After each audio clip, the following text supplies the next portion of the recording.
Welcome to Let Me Fix This. Enjoy the video. In this video, I will show you how to change your Toyota Highlander key fob battery. It's a simple process you can do at home in just a few minutes. First, ensure you have a fresh CR 2032 coin cell battery, which is widely available and typically costs less than $5.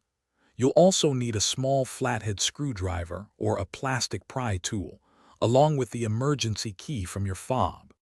To begin, press the small release button on the side of your key fob and slide out the emergency key.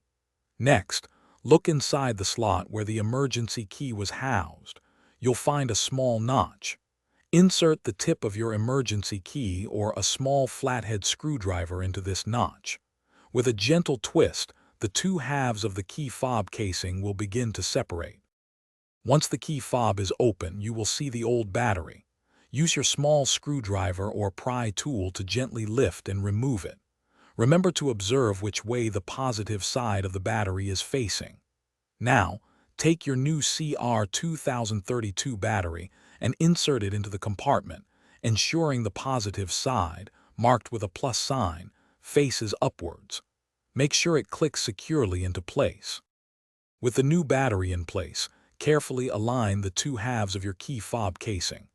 Press them firmly together until you hear them snap securely shut.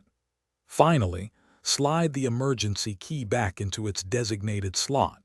Now, test your key fob to ensure all functions, like locking and unlocking, are working properly. Your key fob battery should last for 2 to 4 years. Thanks for watching. If you found this helpful, don't forget to like and subscribe.